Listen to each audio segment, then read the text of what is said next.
Hey, what's up? I'm Greg, and this is my place, and we're gonna go see what Aquascape is doing to my backyard. We're just mimicking what we find in nature. I'm hoping I didn't make everybody mad saying, can I move this? I brought everybody over to Sweetwater Creek State Park, and I wanted everybody here to kind of get a chance to see the real life version of what we're making.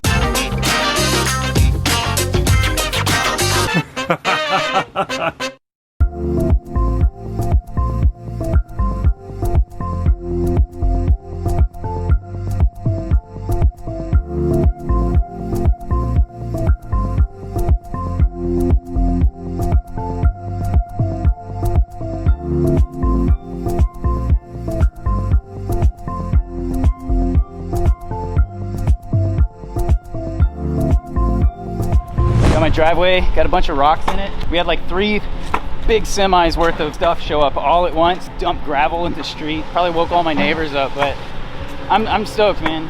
I mean, it's crazy to walk back here and see all these machines, to see my yard make this whole transformation into a natural riverine habitat, which is like, it's my dream.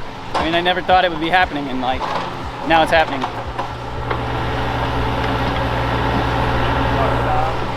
Woo!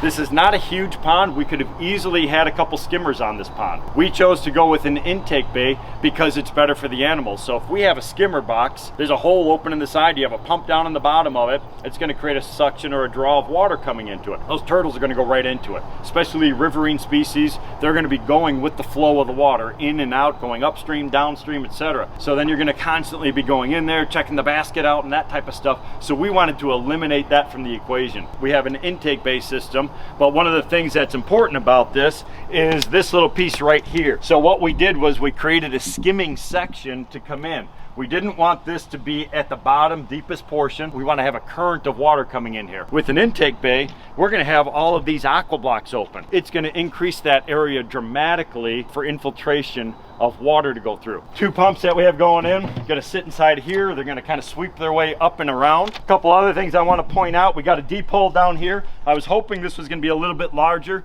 but the problem was that septic line kind of came through right over in this section, so we had to manipulate things a little bit. 30 inches deep right here. That's going to help to overwinter the turtles. They will be in here basically year round. This bottom water is going to be slightly warmer. That surface water is going to be a little bit colder, so these animals are going to want to get themselves down into the nooks and crannies. We're setting up some little caves and things. We have a beach area over here. That's going to be for the easy access, the turtles to come in and out, because we want to transition from the land down into the water, just like you'd find along a creek bed. We're just mimicking what we find in nature. It's exactly what you find. We have waterfall coming in. It's going to kind of create fast moving current coming through. It'll be like a little bit of a cut bank, and then you're just going to have this washout area of gravel coming in. I actually kind of found Aquascape after they did a build for a guy that was like kind of a childhood hero of mine. That was Peter Pritchard, and they did a build down in Florida for alligator snapping turtles. Those are my favorite turtles, and so I kind of found that just searching on YouTube at like 4 a.m. I think we've all done that before, like stay up way too late watching videos, and kind of watched their process, and I liked the way they did things. And I'd never done a liner pond. I was told you can't do turtles in a liner pond. They always say they'll tear the liner, but I watched like the way Aquascape and that style of pond building works and covering the liner. So kind of went out and Craigslisted my way into a liner and some underlayment, and I put this together. I mean, as you guys as pond builders, you can look at this and you can see everything that I can see. It's definitely not perfect. You know, like after this thing's built, I'm just gonna be like, don't look over here, you know. I kind of got the general idea of how to do it. And so this kind of became like my little experiment in how to build a pond, how to kind of play around with water and filtration. And it became like a home for rescue turtles. So 90% of the turtles you see in this pond are turtles that were somebody's pet and they went to college or they lost interest. This is kind of the retirement home for a lot of them. They just get to kind of hang out. Over here's the second one I built, but this is a pond I made for a couple alligator snapping turtles. You can see one sitting right there. It's a 50-pound female and about a 60-pound male. Once this is complete over here, I'm gonna kind of assess what that's gonna be best for based on the space, based on are they gonna be comfortable tucking into somewhere, or is this going to be better for map turtles and musk turtles and basking turtles? Either way, I'm kind of like a guy that gets like an old car. I'm going to tinker with it. I'm going to mess with it. If you were to come see my backyard at this time next year, there's going to be 3 or 4 more habitats. Hopefully 2021 goes better than 2020, and this whole yard can, you know, become even more. So this is a Suwannee river cooter. You can also just call it a river cooter. And you'll see these only in river systems. They like high flowing water. They like to get in the places where you have a lot of like Java fern and like, you know, grasses growing on the bottom. They're strictly herbivores, so they're gonna just sit there like cattle. You know, if you get in the right spot, you'll see like 20 of these lined up on the bottom, just kind of eating vegetation. And then right here, if I can catch him, is a soft shell turtle. These guys are really cool. So this is a full grown male. I've had this guy for 15 years, since he was a baby. Females are about 8 times this size. So a female is about like that and 25, 30 pounds. They like to hang out where there's shallow sandbars, and they'll actually bury into the sand like a stingray.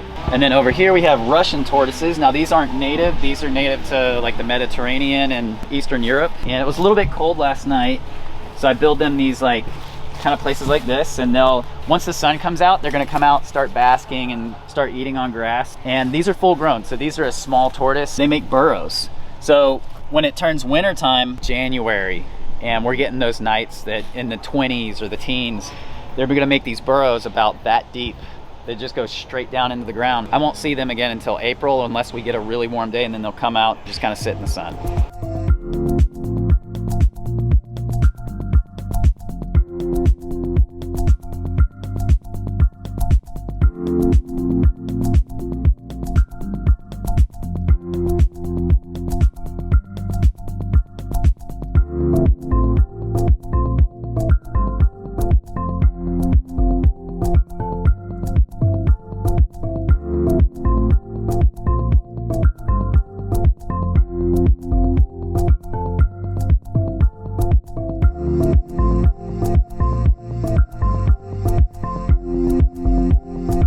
This is from Alabama. We ripped it out of the river yesterday. Now we're using it in Greg's Turtle Haven. There's all types of moss all over this thing. And another really cool thing is right here, it's got a bunch of beaver teeth marks.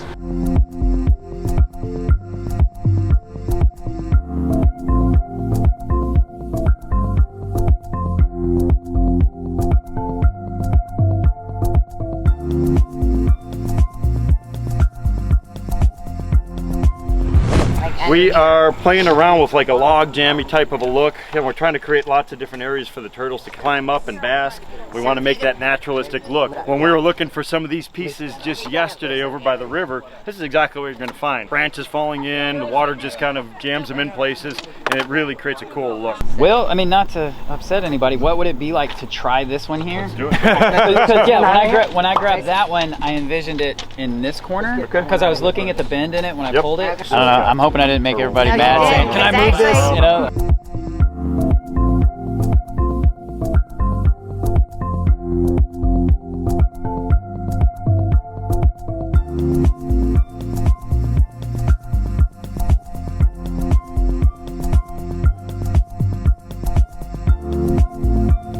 All right, so right now I brought everybody over to Sweetwater Creek State Park. This is a state park that's by my house. Habitat here is going to be very similar to what we're building, and I wanted everybody here to kind of get a chance to see the real life version of what we're making. This kind of would give everybody a really good grip on why all of these things work so well and why they're so, what do you call it, biomimicry. Biomimicry, yeah.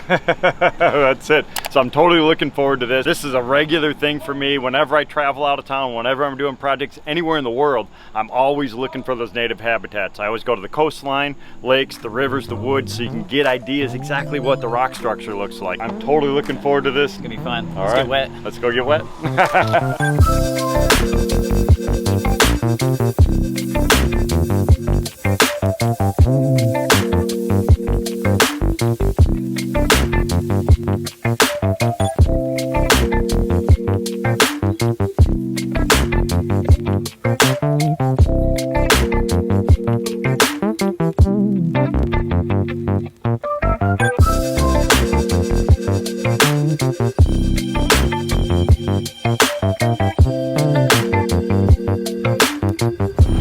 We were on our way to talk and hang out with Greg and stopped here because we got this beautiful rock formation and a tree cutting right through it. We got different kinds of rubble kind of coming through here and the moss growing all along. This is exactly what we're mimicking when we created the wetland today. We got to get back because I have no idea where Greg is.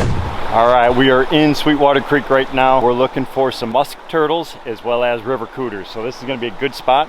Just spoke with Greg, he has been here before, so what we're looking for. So these little riffle areas. So what we have just before the spillways and just after, so we have a ridge of rock cutting through here. And we have a few penetrations where water has kind of eroded itself away. So we're gonna kind of walk up and down this little creek area, see what we can find. I haven't seen much. I've seen some small fish, but I have not seen sign of any turtles. It's a really wide stretch right in here. The other thing that we're looking for here is, again, just getting a little bit of inspiration. So I love looking at the stuff like this. We got trees that have come in here, and then you get all this root mass and stuff like that that is growing down into the edge of the water. Rock popping out of the water over here. Then we have this rocky outcropping that has these trees on it. All that water kind of swirling itself through, kind of cascading down. That's the look that we're going for. Not looking for massive waterfalls on our project. We're looking for oxygenation. We're looking for these riffle zones to recreate these native habitats where the animals are found. It's going to be a series of these little cascading pools kind of working their way down. So I oversized the liner for our project. So what that's going to do, it's going to allow us a little bit more room to create some big pooling areas. The stuff that we're doing at Greg's Turtle Haven, mimicking this type of a habitat. Check out some of these rocks over here in the background. So they're gently kind of laying down. It's exactly what we did in the backside of the wetland filter. We got some big sloping rocks that are just slowly making their way down into that deeper water. We got that river rock down in the bottom. Then we also mixed in a series of logs and stumps, really give it that naturalistic look. And this is what we're modeling it directly after, albeit on a smaller scale. Oh, check this out. This is unreal. We got some really cool striations, these kind of horizontal patterns of rock cutting across the river, and it's literally diverting the flow kind of in a zigzag type fashion. I've seen this a couple times before. I always love it. It just kind of creates a really unique environment, spreads that water out. Now during the high water flows, it's totally going to crest over all this stuff, but right now, lower water flow, and it's all looking really cool right now. This is awesome. I'm loving it. These riparian habitats are some of the most productive habitats in the entire world. Everything requires water, so everything's coming down for either food, shelter, breeding areas. So everything requires this type of a zone. So this is the type of place that I love to recreate just because of the actual biodiversity that's found here. Sun's dropping down, beautiful forest in the background, the sound of that cascading water, and this is just heaven right here.